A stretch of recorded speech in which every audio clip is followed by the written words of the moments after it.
as well as the SEVP FAQs on 7/7.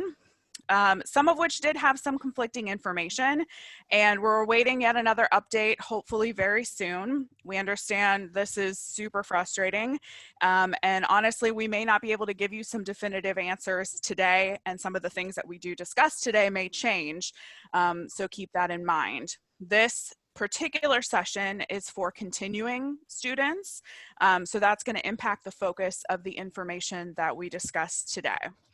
So I'm going to start with a brief overview of the updates. I'll leave time for immigration specific questions. We'll begin with those pre-submitted ones. Again, thank you for doing that. And then move on to questions that are listed in the chat. So as we go along today, please feel free to list whatever questions that you have in the chat, and we'll get to those at the end.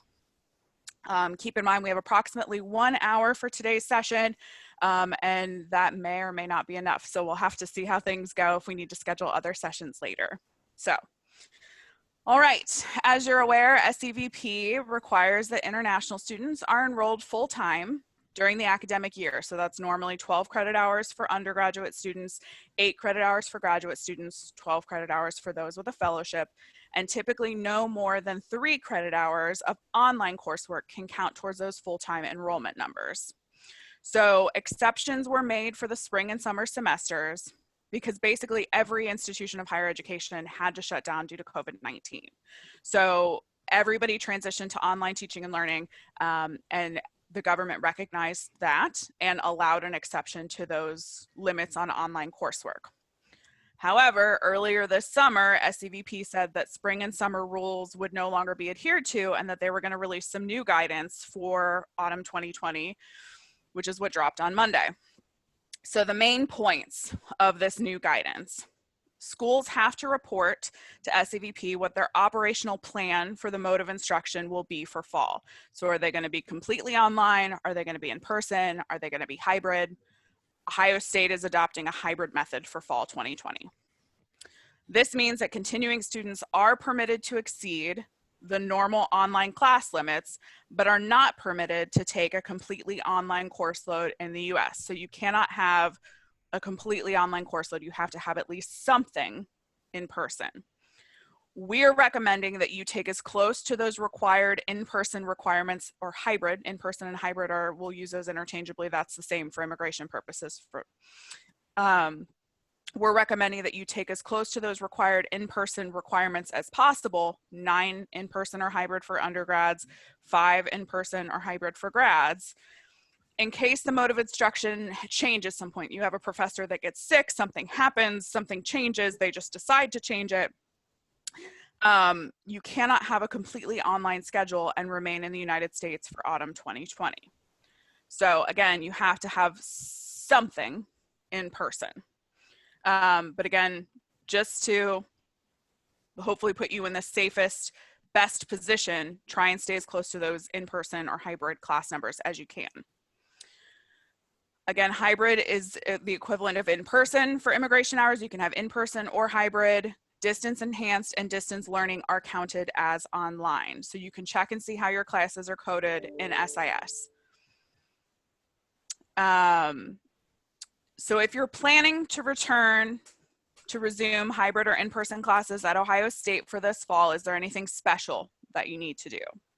So this new guidance states that the schools need to issue new I-20s for all students with these specific remarks to say that the school is not operating entirely online, that the school is not taking an entirely, or that the student is not taking an entirely online course load for the autumn 2020 semester, and that the student is taking the minimum numbers of online classes required to make normal progress for their degree program.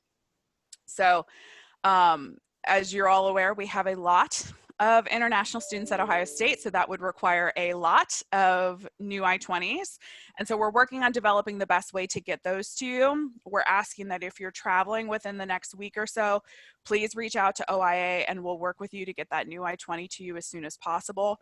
Otherwise, go ahead and wait for some new guidance. We're hoping to have some updates later next week about how we plan to distribute the new I-20s. I know a lot of people have reached out to the ISS and OIA email accounts. But again, we're trying to prioritize those people who are traveling very quickly. So if it's not something you need right now, go ahead and wait, and we'll send some additional guidance next week and make sure everybody gets what they need. We're just trying to prioritize those folks who are traveling in the next week or two, just so we can make sure they have what they need, and then we'll kind of do it in stages. All right. So that's how it's going to work for hybrid in-person mode of instruction at Ohio State for students who are coming back to campus and the classes that they need to have to maintain immigration status here in the United States.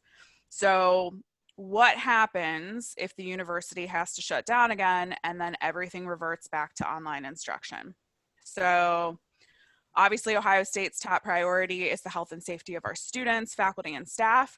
The university is doing everything possible to create a safe environment and has taken many precautions to implement a hybrid approach for autumn semester. Obviously, we don't know what's going to happen or what measures the university may have to take if there is a spike in the virus. So it's important that everyone on campus do their part in following the health and safety guidelines, continue to monitor that Safe and Healthy Buckeyes website, which is going to be regularly updated as new information is available. Now, in terms of the ICE guidance, this was the most concerning piece of that. So the guidance issued on July 6th says that international students would need to depart the US in that case. They did not give a specific timeline, and generally when we process what's called an authorized early withdrawal for students, that gives a 15-day departure window. So that's kind of what we're expecting, but again, none of that has been specifically addressed. When push comes to shove, I think that this is something that hopefully will actually not come to fruition. So obviously it's concerning, but I would take a deep breath and hopefully everything will work itself out before anything would come to that. It's important to note that there are existing lawsuits against DHS and ICE, and this is all being challenged in court currently. We are hoping for an immediate ruling given the time-sensitive nature of the case. There was a hearing this morning to determine how to proceed. There's going to be a hearing on Tuesday at 3 o'clock, and we're hoping for a definitive decision by Wednesday, July 15th. So hope everything works itself out, that the guidance will be adjusted, especially to remove this piece. So we will certainly update you as we have more information, but that's the information that we have right now. Unfortunately, that's what we have to go off of right now. But if there's any changes, certainly ISS and OIA are going to update you as soon as possible. Also keep in mind, 99 members of Congress sent a letter to the administration demanding a reversal of that decision last night. Lots of press, lots of pressure from many angles, and hopefully that's going to positively impact additional guidance in the future. So we've talked about what to do if you're coming back to campus. We've talked about what to do if something happens and the campus has to shut down. But there's also a whole bunch of travel restrictions. The consulates are still closed. There's not a whole lot of international flights available at this time. So what happens if you can't make it back to campus for autumn semester 2020? So this is where things get a little bit messy. Conflicting guidance was issued on Monday and Tuesday. And the original messaging said that only students whose schools were completely online for the fall semester could take online classes in their home country and keep their SIVIS immigration record active. But if a school is hybrid or in person, like Ohio State, then we were supposed to terminate the immigration record and reactivate it once the student's able to return to the US in a future term. The second guidance that was issued on Tuesday, on July 7th, did not make this distinction, and we're awaiting further clarification. So if we're not able to keep a student's record active if they're taking full-time online classes outside of the US, this could impact their eligibility for CBT and OPT. When you return on a new immigration record, it would restart the clock for employment authorization and eligibility. You'd have to do another full academic year, which would be fall and spring, before you could apply.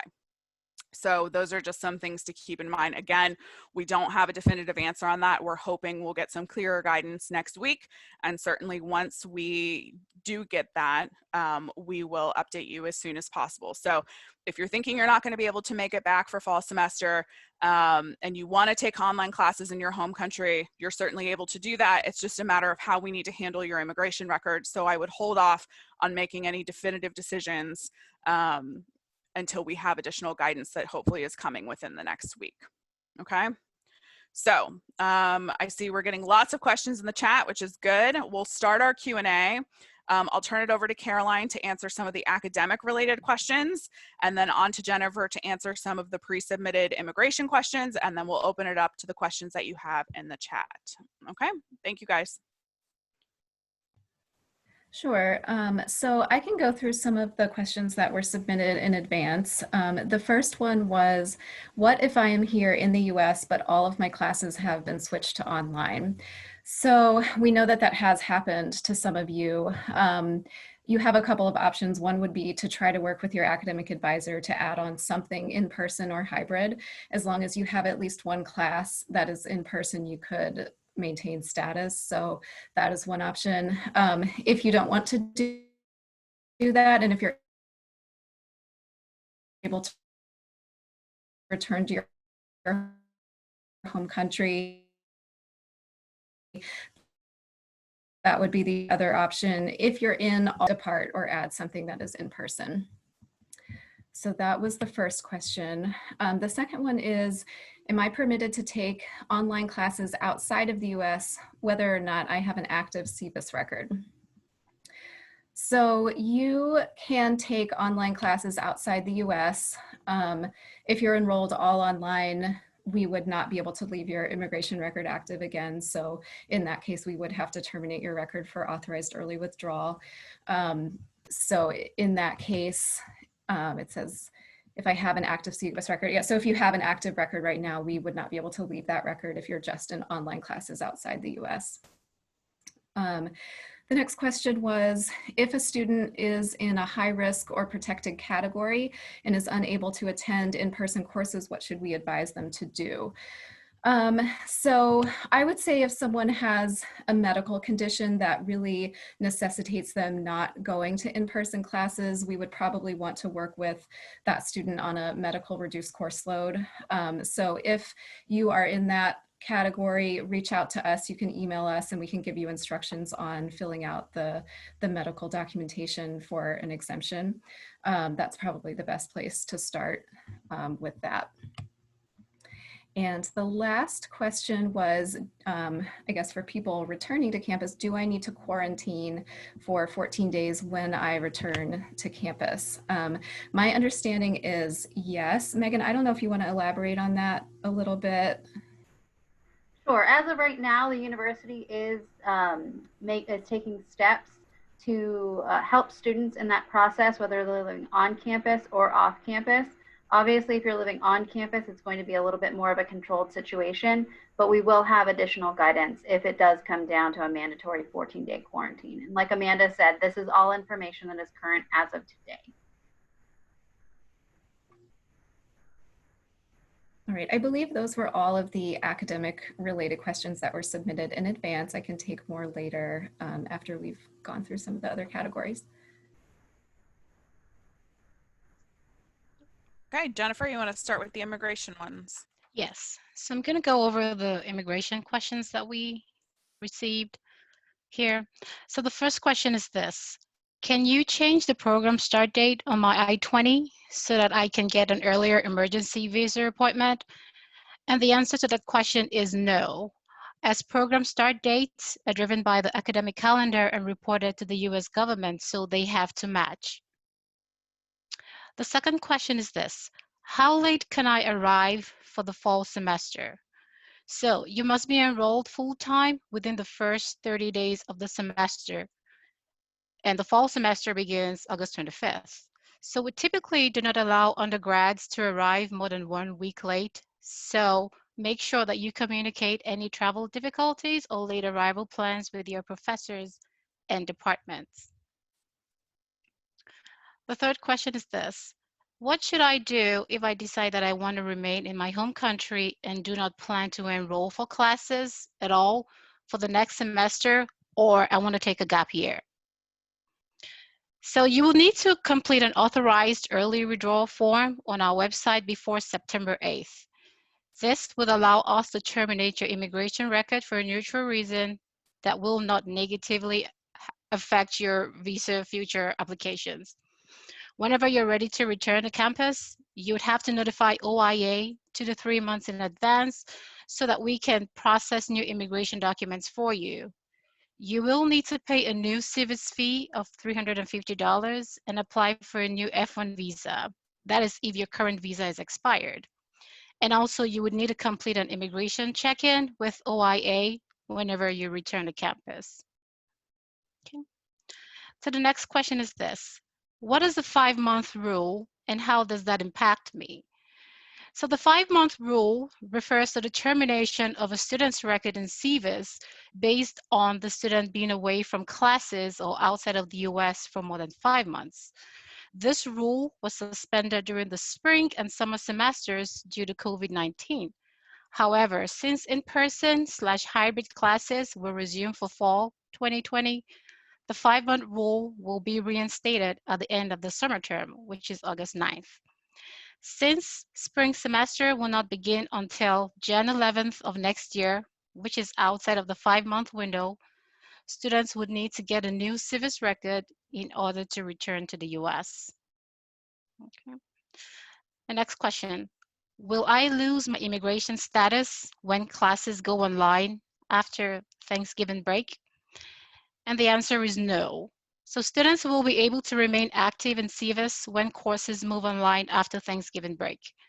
Since courses are coded for the entire semester and this arrangement is part of Ohio State's hybrid operational plan for autumn 2020, as long as you enroll in and maintain as many in-person/hybrid classes as possible to make normal progress in your degree program at the beginning of the fall semester, you will be maintaining legal immigration status and your SIVIS record will be left active.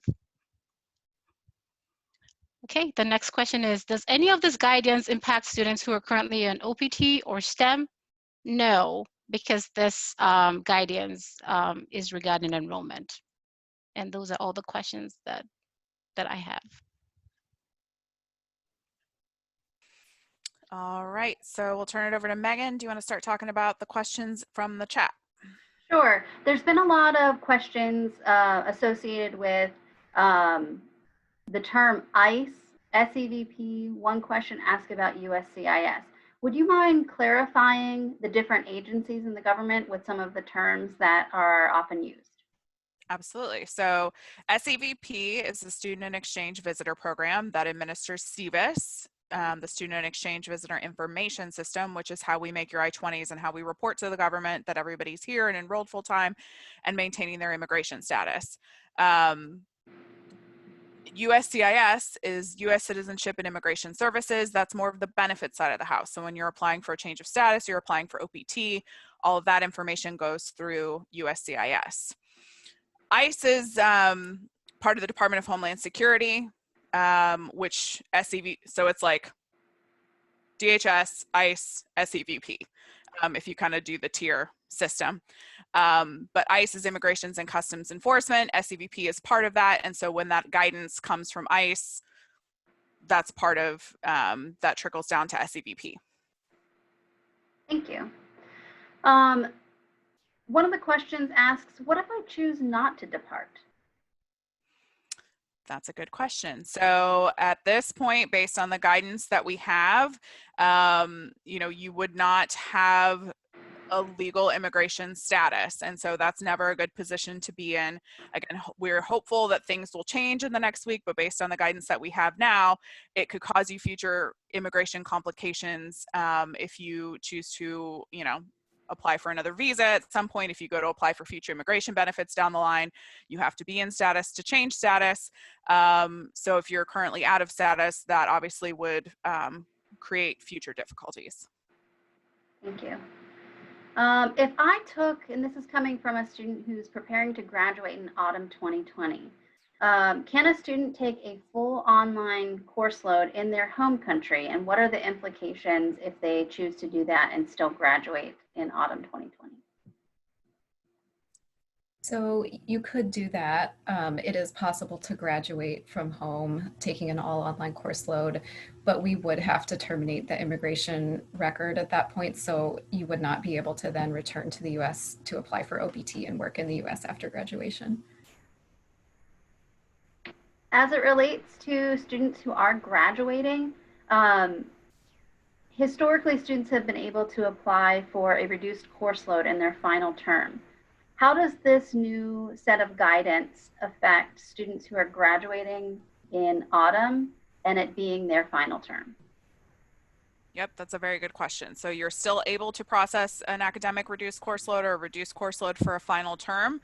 The main, well, and this isn't even really a difference. Even if it was a normal term under normal circumstances, you still have to have some in-person requirements. So you are able to do that reduced course load, be enrolled less than full-time, less than the 12 hours for undergraduate students, 8 hours for graduate students.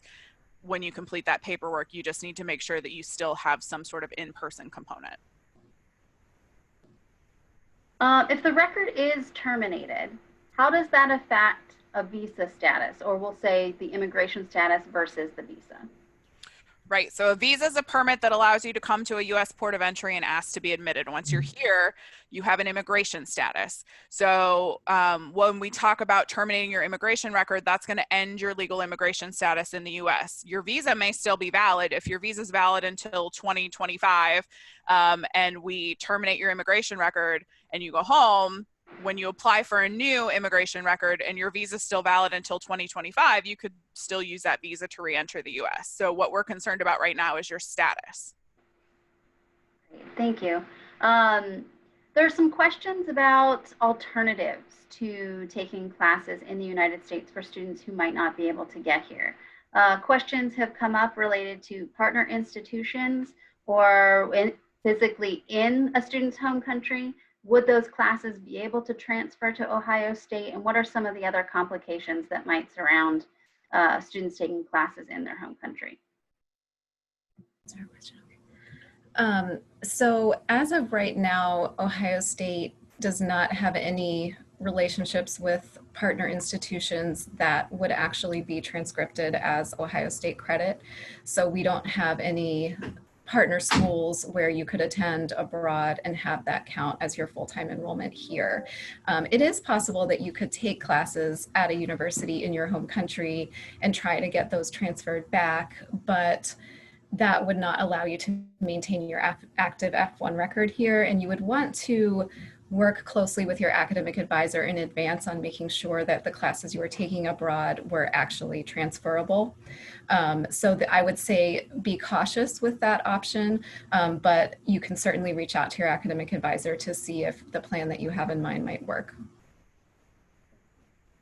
Amanda, you touched a little bit on this earlier, but there seems to be a lot of concern with some of the questions related to, in the event that Ohio State does go completely online partway through the term, what will happen to international students at this time, but potentially other ways to support students if that does in fact happen?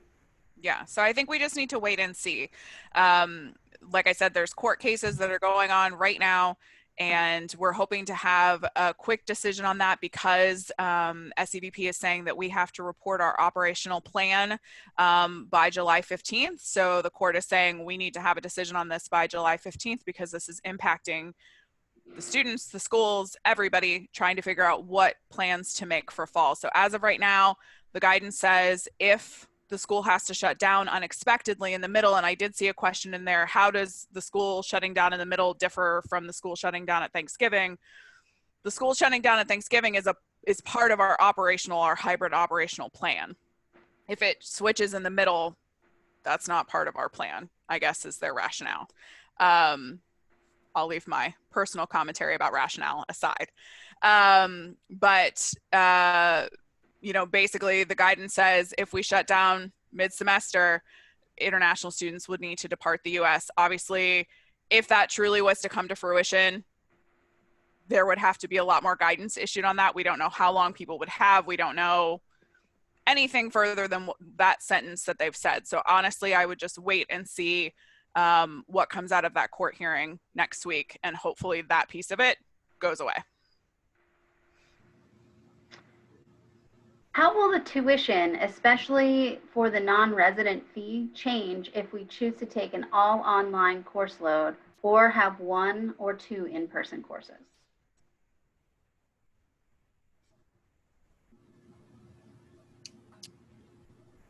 I would have to look this up, to be honest. I want to say that distance learning classes are not quite as high as in-person classes in terms of tuition rate, but I'm a little bit nervous about stating that definitively without actually looking at the registrar's fee tables, which are available on their website. So we can double check that for you. Is it possible, now that there's this new guidance with providing some flexibility to in-person versus online and hybrid courses, is it possible for a student to only register for 1 in-person/hybrid course? As long as you're enrolled full-time and you have something in-person or hybrid on your record, you should be in a position to maintain your F1 status. Like Amanda mentioned earlier, really the government still wants you to be taking as close to that 9 in-person credit hours as possible. So try to make that work. But if all that you need to make normal degree progress, all that you can get into is that 1 in-person or hybrid class, then that is okay for our purposes. What counts for a medical reduced course load? Is it just related to physical symptoms of COVID-19, or can you explain a little bit more about the process for a medical reduced course load? Sure.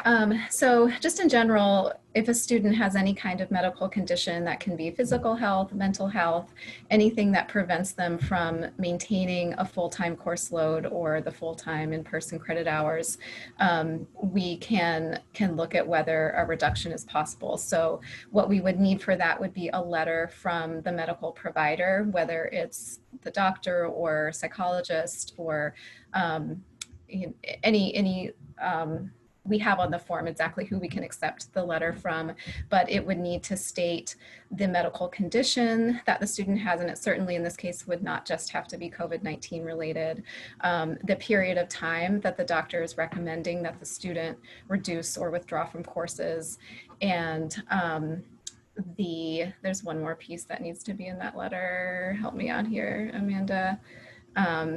So the condition, the semester, and what they're recommending. So if it has to right, yeah. So if it's complete withdrawal or partial withdrawal. Right. So how many credit hours basically you should be taking. And we would need that along with our medical reduced course load form signed by your academic advisor, so we know that they're also approving your plan and aware of what you plan to do. So if we have all of those pieces, then we could approve you to drop below the normal requirements, and you could potentially not be enrolling or only enrolling part-time. The thing that we would caution you is make sure that you get that approved through OIA before you actually drop any classes, or make those plans, because we have to see all the documentation before we can give it the go-ahead. But that's generally the process. This also relates to academics. What happens if our classes show that it's an online class, but the final exam is an in-person final examination? Is that even possible? Is that something that you've heard? I mean, I would like to think that there aren't too many classes that would require an in-person component if it's listed as an online class. I would say if that does come up, work with your, well, first of all, it would not count as an in-person class for immigration purposes. It has to actually be coded that way in the system. If you, for instance, are in your home country taking all online classes for autumn, and you are asked to attend an in-person exam, I would say definitely reach out to your instructor for the class and explain your situation and see if there is an exception that can be made, or even reach out to like the administration for that department to see what you might be able to arrange. I don't think that's going to be a super common scenario, but I guess it's possible. So you might just want to try to work something out individually with the instructor. Thank you. This one has to do with some just general life questions. If the record is in fact terminated, how does that impact things like your social security number, your social security card, your driver's license, your credit card? Will that affect other parts of their life? Nope. So this is just specifically referring to your immigration record, to the validity of your I-20. Once you have a social security card, that's one person, one number. It's with you forever. As long as your driver's license is valid, it's valid. But obviously, we want you to maintain your legal immigration status in the U.S., but those documents aren't necessarily tied together. Great. Will the SIVIS number be changed if I don't enroll full-time in the United States and I choose to take my courses from my home country and my immigration record is terminated? Will that SIVIS number change, and will I need to apply for a new visa? Yes, so the SIVIS number will change. You'll have to apply for a new I-20. As Jennifer mentioned, you'll have to pay another SIVIS fee, which is the $350. If your visa is still valid, that's okay. You don't need a new visa. A valid visa is a valid visa. And I know I did see some concerns in the chat about how it has to match. It only has to match the very first time. So the very first time that you're coming to a university, you have to have the I-20 and they print the name of the school on the visa, and both of those things have to match. But that's only the very first time. So don't worry about that piece of it. And what are the steps that a student would take in order to get that new I-20? Yep, so you would reach out to the Office of International Affairs, ISS at osu.edu. Let us know that you're planning to return. We need you to do this about 2 to 3 months in advance, just because it does take a significant amount of time, and we're probably going to have to be helping out a significant number of students in this case. But basically, you'll have to turn in a letter from your academic advisor to confirm which semester you'll be enrolling in full-time, if you're coming back for spring, if you plan to wait until fall 21.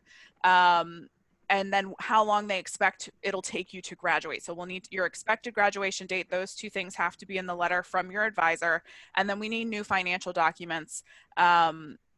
If you're coming back for one semester, we'll need 1 semester. If it's more than that, we'll need to see a full academic year's worth of funding. And then once we have 2 of those things, then we can process that new I-20. Again, if you have a valid visa, you're good. If you need to get a visa, once you have that new number, you can set up your appointment. And then once you return to campus on that brand new number, you'll need to complete an immigration check-in. Great. What if I take session 1 in-person classes and all other courses are online? Will I need to leave the United States when session 2 starts? So will session 1 versus session 2 matter? It doesn't really matter. The enrollment is on your record for the whole term, even if the class only lasts the first 7 weeks. So that would not make a difference from the standpoint of your F1 record. Do I have to fill out the withdrawal form if I'm taking a full semester of online courses in my home country? So that's part of what we're trying to figure out. So the guidance they said on Monday said yes. The guidance that they said on Tuesday didn't say yes, it didn't say no. So we're trying to figure out exactly how they want us to handle that. And again, I'm hoping that we'll get a lot of clarity next week with this new, they're going to be putting out new guidance. It's just a matter of when, and I'm hoping very soon. So at that point, I would just hold off on making any of those decisions until we know exactly what to do, because we wouldn't want to terminate your record and then be like, oh, never mind, you can stay active and have to reactivate your record. Let's just hold off for another week or so and see where things land. There's a number of questions in the chat where students are asking that their visa is set to expire soon. Will that impact their ability to get back to Ohio State? So if you are inside the US, a visa is like a key to a house. You only need it to get in. So you can remain here with an expired visa as long as your passport's valid for at least 6 months into the future and your I-20 is valid. If you choose to leave the US after your US visa expires, you'll need to apply for a new visa in order to come back.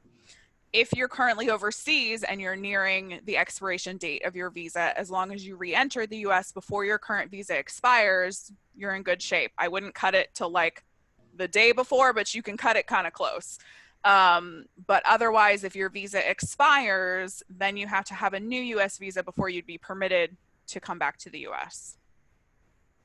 For some of the students that might be graduating, say in spring or summer of 2021, can you explain the implications if they decide to take their online courses in their home country and their CVIS record is in fact terminated for autumn? What happens when they come back in spring? How will that affect CPT or OPT? Good question. So if we have to terminate immigration records, if you plan to take classes outside of the US for fall semester, or if you're just like, hey, I don't want to deal with the online classes, it's just not going to work for me, I want to wait it out, and you choose not to take any classes and we have to terminate your record, then when you return, you're coming back on a brand new record, which also restarts that clock for CPT and OPT. So you have to complete one full academic year before you're eligible to apply for CPT or OPT. So this is something really critical for people who are in their last year to think about when you're making these decisions, because it could have even more long-lasting impacts.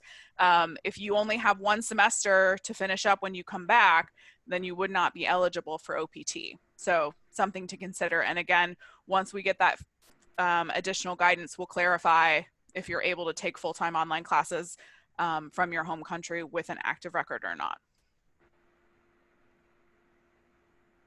This is a question slightly beyond the scope of this conversation, but do we have any indication that Ohio State is planning, or what the plans are, to sign on to any sort of additional lawsuits? My understanding is that there are no plans at this time.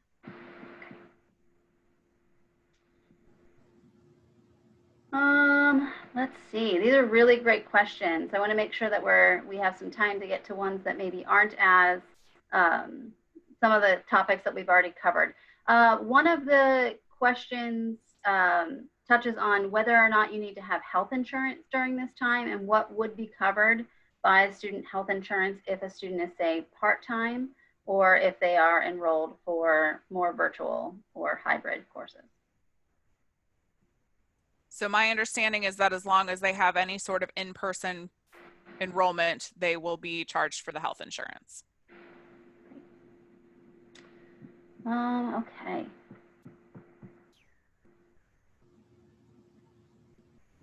If I need to reduce my course load for the final term for fall 2020, what is the requirement of in-person classes in order to stay in the US? That's a great question. Could the minimum number of credit hours be completely online? To be completed in person or online? Or online. Well, you still have to have at least something in person on your course load, even in your final term.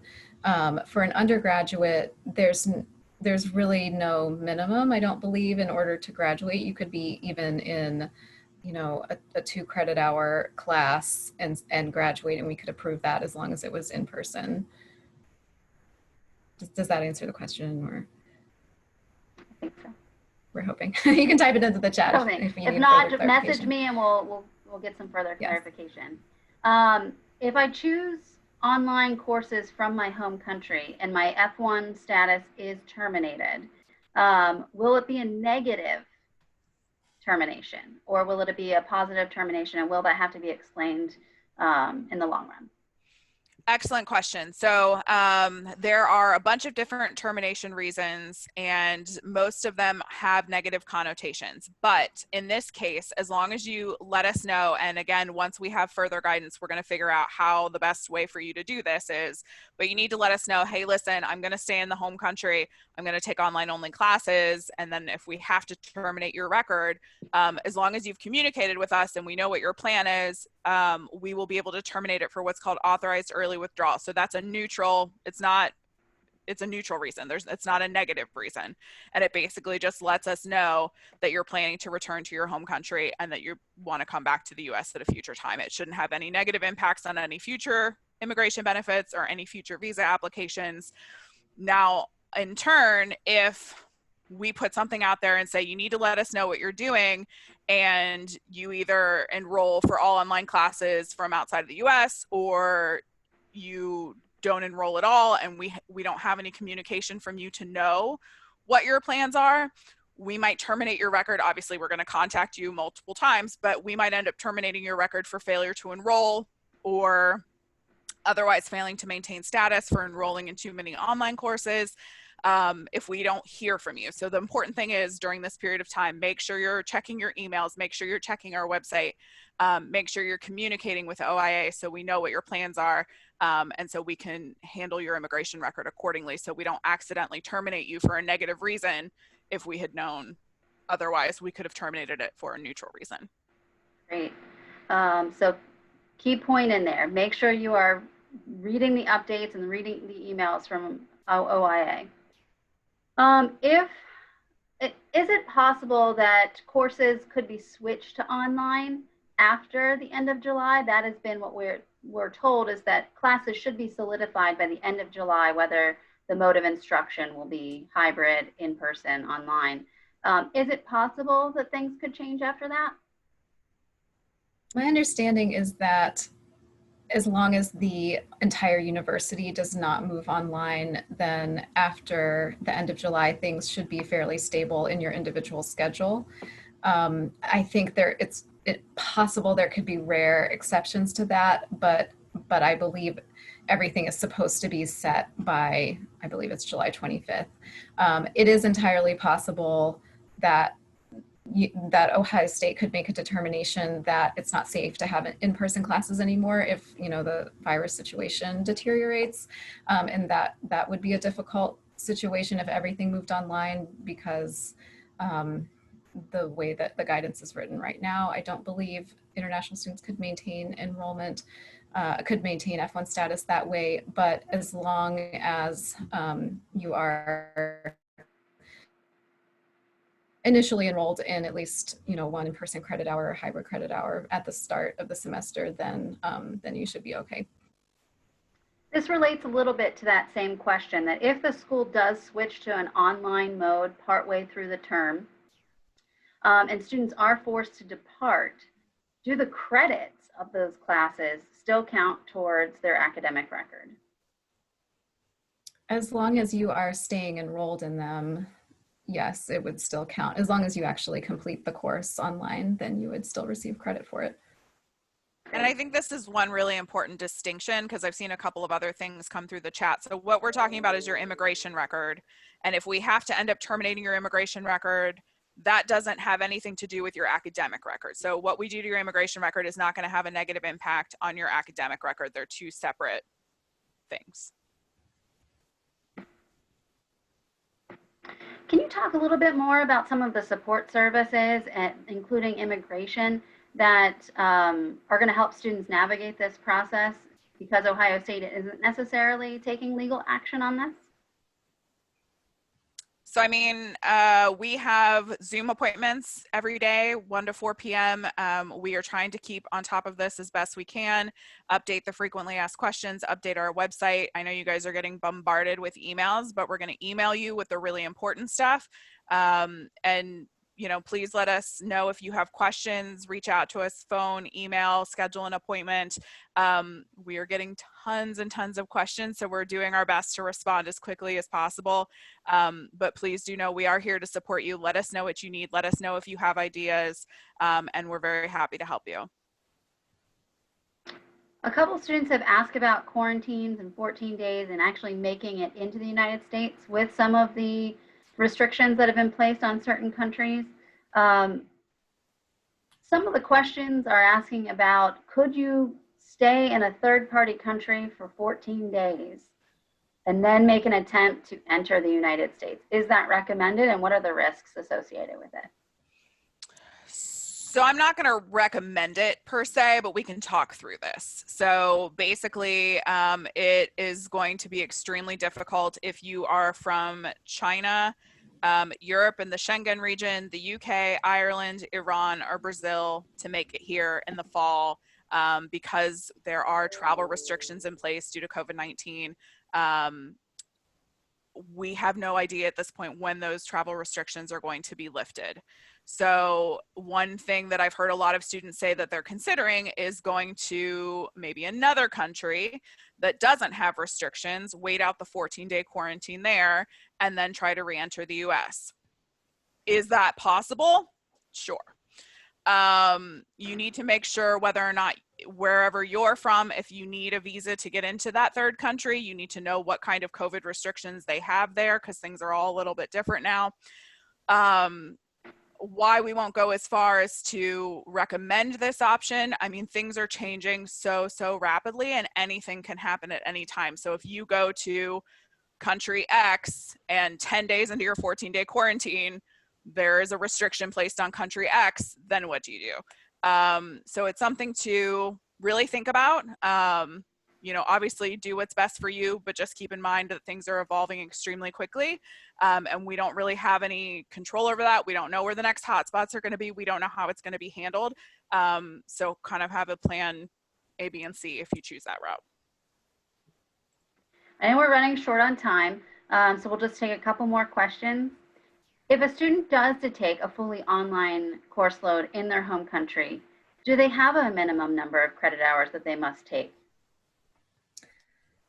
So certainly not from an immigration standpoint. That would be something you'd want to talk about with your academic advisor to make sure that you were still able to make degree progress with, say, a part-time course load if that's what you were planning to do, but it wouldn't make a difference from OIA's standpoint. Also thinking, you know, if any of you happen to have financial aid or some kind of scholarship or sponsorship, or I know athletes, this can be an issue. Those factors can be an issue if you drop to part-time, but from our standpoint, if we're already terminating your F1 record, it's not going to matter whether you're enrolled part-time or full-time or not at all. Is there any conversation happening whether Ohio State will offer a universal 1-credit course that would allow students to remain active even if the university goes fully online for fall? And that might be something that we don't necessarily have an answer to today. Yeah, I don't think we have an answer to that right now. I know that has been a very popular question, and some universities have moved in that direction, but we just wanted to, I wanted to put that out there. Does the university have any relationships with universities in other countries that might allow them to take classes in those countries that would already be pre-approved, essentially, to have those credits transfer? I don't think there's pre-approval per se. I think if you are thinking of taking classes at a university abroad in autumn, talk to your academic advisor. You can also contact the Transfer Credit Center and get their take on your plan, but there isn't necessarily a list of universities or list of courses that are pre-approved. If I am finishing my degree in my homecoming this coming fall, I understand that my status will be terminated. Will it impact the OPT or CPT for the master's degree? I'm assuming this is a question that is coming from an undergraduate student. We'll see if they'll respond. And will it impact yes, okay. And will it impact an additional degree a couple years from now? Would that impact their CPT or OPT? Nope. So if you're overseas in your final term, you wouldn't be able to apply for OPT for that particular degree level, but you are eligible for OPT at each higher degree level. So if you're an undergraduate student, you're in your home country, you're finishing everything up, and a couple years from now you come back and start a master's degree, you would be eligible to apply for OPT at the master's degree level later, no problem. In the last couple minutes, I'll ask our final panelists if they have any words of wisdom or things that they want to emphasize before we end this call.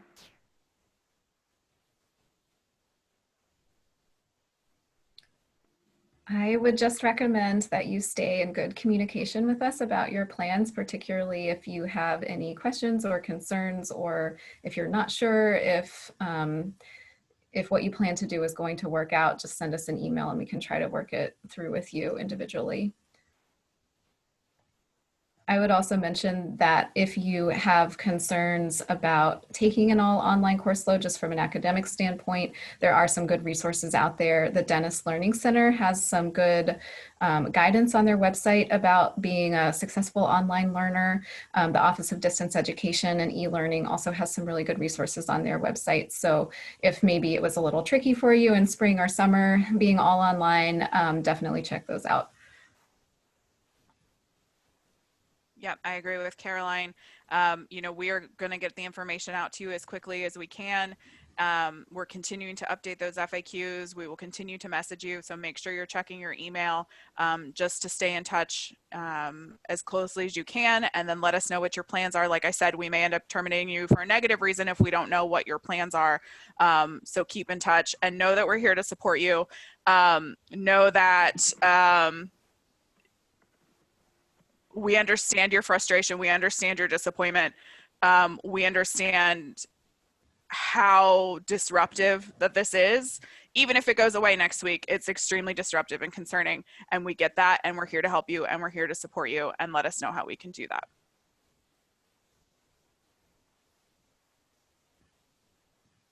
If these questions haven't been answered during this 1 hour period, where else can students find answers to this, or would they be able to reach out to someone? Absolutely. So on our landing page, oia.osu.edu, under international students, we've got a section for new students. We've got a section for continuing students, some very comprehensive FAQs that we all worked on together. And then please don't hesitate to reach out, iss@osu.edu, and your questions will be routed to an immigration coordinator or a member of the global engagement team, depending on the nature of the question.